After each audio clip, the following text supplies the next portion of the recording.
Hello दोस्तों, मेरा नाम प्रियंका है और मैं आपके सामने लाई हूँ आज एक नई बात, एक नई जानकारी और एक नई चर्चा।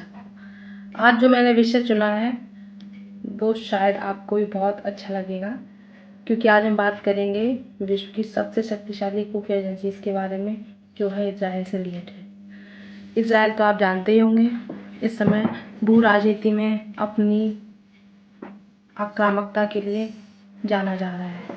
तो इजराइल के पास जो है 3 यूनिट्स हैं। एक है मोसाद, जो सबसे फेमस है, अधिकतर लोग उसे जानते हैं। इसके अलावा उसकी 2 और यूनिट्स हैं, जिसमें है शिन बेट जो उसकी इंटरनल सिक्योरिटी को देखती है, मोसाद उसकी बाहर की गतिविधियों को ट्रैक करती है। और एक है एल मोइदीन जो है उसके साइबर अटैक्स की जानकारी या ट्रैकिंग करने की जानकारी, इन सबको इकट्ठा करती है। और अभी हाल में जो लेबनान में पेजर अटैक हुआ था, उसमें 200 यूनिट की ही सबसे महत्वपूर्ण भूमिका थी।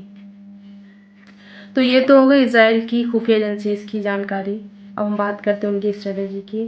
तो इजराइल की जो स्ट्रेटेजी है वो है कि अगर उन्हें लगता है कि उनके देश के खिलाफ कोई भी ऐसी गतिविधि हो रही है जिससे उनके देश में कुछ गड़बड़ हो सकती है, या फिर व्यवस्था खराब हो सकती है, या आक्रमण हो सकता है, या उनके लोगों को कुछ हानि हो सकती है, तो वो कोशिश कर सकते हैं जो उन्हें लगता है कि उन्हें करनी चाहिए। और उस दौरान वो कोई नरमी, कोई करुणा, कोई ढिलाई नहीं बरतते, यानी कि टिट फॉर टैट वाली नीति।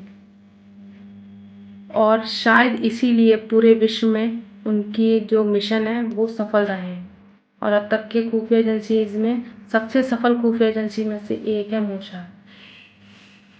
अब हम बात करते हैं कि इजरायली खुफिया एजेंसीज के द्वारा चलाए गए कुछ सबसे महत्वपूर्ण मिशंस के बारे में। पहला है ऑपरेशन फिनाले एडोल्फ आइकनमान को मारने के लिए चलाया गया था। ये वही व्यक्ति है जो हिटलर के साथ मिलकर यहूदियों को मारने के लिए सबसे महत्वपूर्ण भूमिका निभा रहा था। और इसराइली उसे कई वर्षों से ढूंढ रहे थे और वो मिले अर्जेंटीना में। और जब उन्हें जानकारी हुई कि आइकनमान वहाँ पे हैं, तो मोसाद वहाँ पहुँच गई और उन्हें ढूंढकर मार दिया।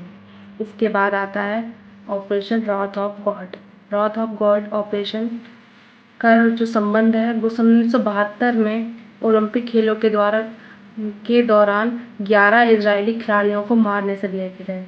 वहाँ पर फिलिस्तीनी लिबरेशन फ्रंट के द्वारा 11 खिलाड़ियों को मार दिया गया था और इजराइल ने इसे बहुत ही ज़्यादा सीरियस लिया। उसने एक समिति ही गठित कर दी जो केवल उन लोगों की जानकारी इकट्ठा करे जो इस पूरी घटना में शामिल थे। और उसने लगभग 7 से 8 साल तक हर वो व्यक्ति खोज डाला, हर वो जगह छान मारी जहाँ उसे लगता था कि हथियार मिल सकते थे, और उसने उन सभी लोगों को ख़त्म करके ही पानी पिया। इसके अलावा उसका जो एक सबसे इम्पोर्टेंट मिशन अभी भी चल रहा है वो है मिशन ईरान का रिलेशन है ईरान में परमाणु कार्यक्रम को रोकना। और इसके लिए वो कभी वैज्ञानिकों को मरवा देता है, और लगभग 10 से 12 ईरानी परमाणु वैज्ञानिकों को अब तक मारा जा चुका है। इसके अलावा उसने क्या किया है, उसने सेंट्रीफ्यूज को बेकार किया है, परमाणु साइट्स पर विस्फोट करवाए हैं, और जो परमाणु साइट्स होती हैं वहाँ पर इलेक्ट्रिसिटी की सप्लाई को रोका है, जिससे कि परमाणु कार्यक्रम ठप हो जाए। तो इस प्रकार हम देख सकते हैं कि इजराइल अपने उद्देश्यों को लेकर किस प्रकार समर्पित है।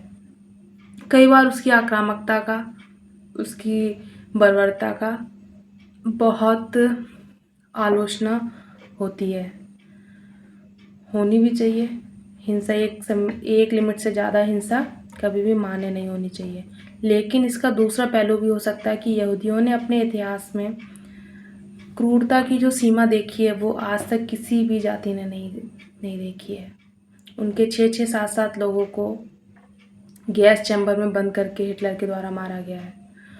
तो शायद उनके अंदर एक डर है अपने अस्तित्व को लेकर, या आप जो भी कहें, इसलिए वो इतनी क्रूर नीति को अपनाते हों। मैं इसे बिल्कुल भी मान्य नहीं कर रही हूँ, मैं उनका समर्थन भी नहीं कर रही हूँ, मैं बस बता रही हूँ कि शायद ये कारण हो सकता है।